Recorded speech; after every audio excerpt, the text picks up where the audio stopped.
Okay, so for this mask, I do have a link in the description below if you want to get this pattern. I will put a link and email you this pattern, and you can just print this off. And it comes with two sizes. There's the large mask and the small/medium mask. There's not a huge difference, but it does actually make a difference on the face. So if you want to make this mask and you want the pattern, just click that link in the description below. So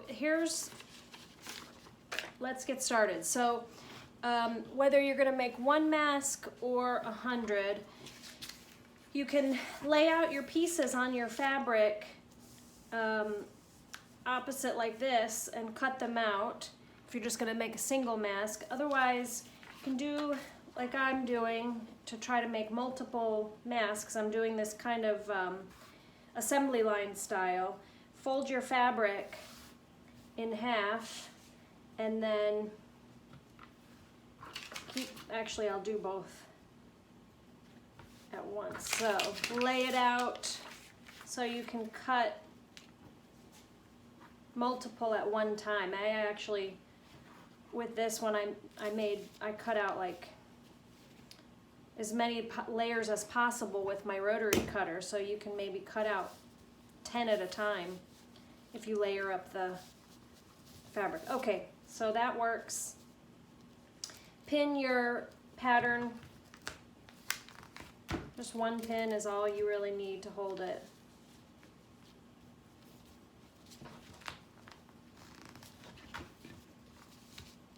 And then cut it out. So you can either use your rotary cutter or your scissors. And this mask is the most comfortable mask that I've made. I made another tutorial with a different pattern, the one that has the elastic and the gathers on the sides. And that one kind of squishes your nose. So this mask is great if you're making these for somebody who's got to wear a mask for a long period of time.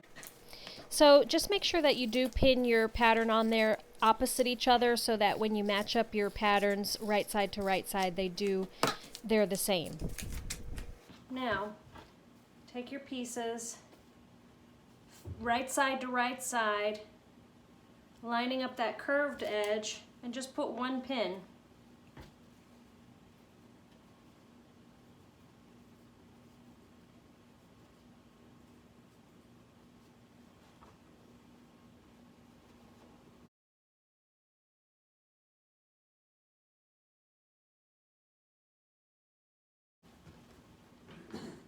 Didn't cut that out well, but this one I think is not right. But that's okay, I can still use it. I'll clean that up.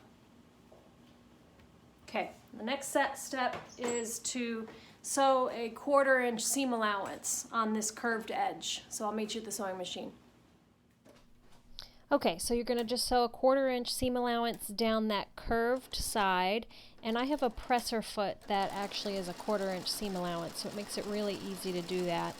But if not, you can just line up the edge of your fabric with one of the guides on your plate, your metal plate that has the guide marks on there. Very simple. Make sure you backstitch at the beginning and at the end. And then cut off the tails of your thread and open it up and admire your work. It comes out with such a nice curve.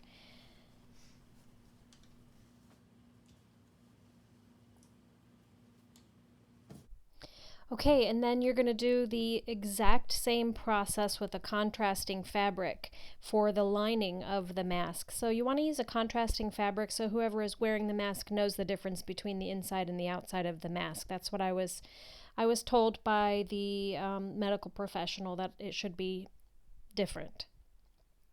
Okay, and then you're going to line up the two parts, the lining and the outside. I go ahead and I lined up the middle seam and then just put a pin in the center there, and then of course line up, all the way down to the end.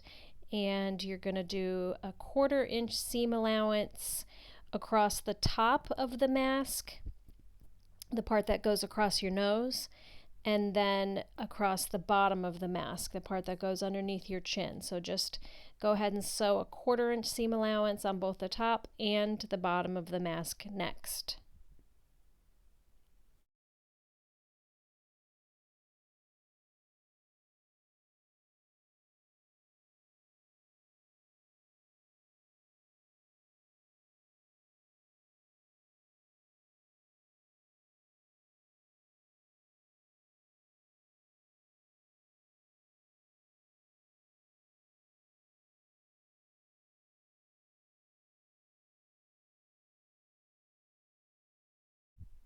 Okay, and then I just put a couple snips in that seam allowance with a nice sharp pair of scissors in order that the curved part that goes over your nose really flattens out nicely and that seam opens up well.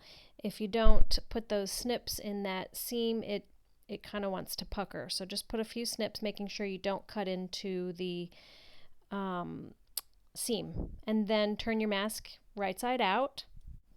Take your mask to your pressing table or your ironing board and go ahead and press all those seams. And then, press that center seam that goes over your nose as well.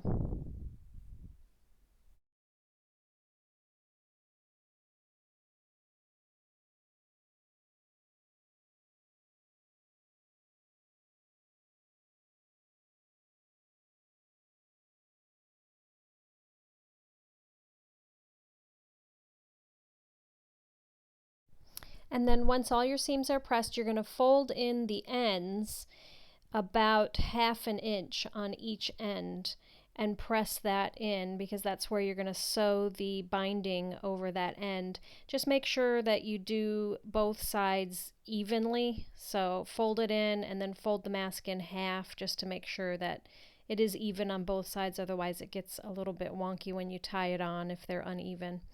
So then grab your bias strips, which I'll link to the video on how to make the bias strips. I won't include that on this video because it's lengthy, so check out the other video I have on how to make bias tape, and I'll link to it here. And then take it to the sewing machine and you're going to make you're going to sew your bias tape onto the mask. So fold the bias tape in half to find the center, and then center that on the side of the mask and put a pin on that to hold that bias tape onto the mask. Do the other side, find the center, center it on your mask, pin the other side onto your mask, and then you're going to stitch that.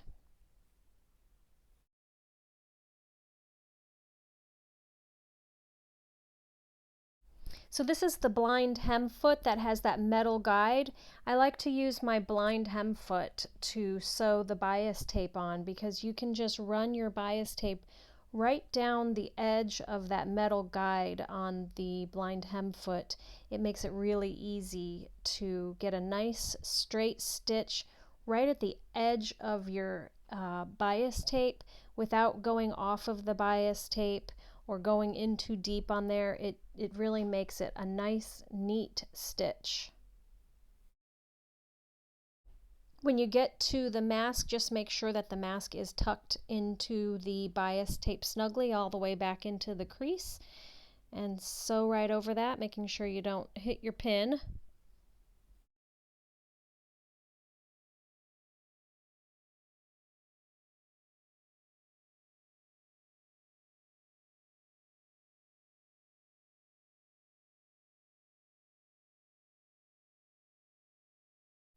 So at the beginning and at the end of your bias tape, you just fold it in on itself and sew over that fold so you get a nice finished edge. So then clip all your threads, turn your mask around, and sew on the bias tape on the opposite side of your mask. So there you have it, complete. Make sure that you keep one for yourself. This is the most comfortable type of mask by far. Way more comfortable than the elastic ones. The ties make it, it doesn't hurt your ears. And this one has such a nice snug fit around your face. There's no gaps or openings for anything to get in there. So it's just really a nice mask. So make sure you keep one for yourself and make hundreds for all of our medical workers. Thanks you guys for watching.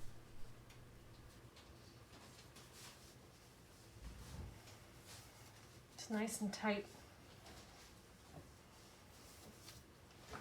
But plenty of room for the nose.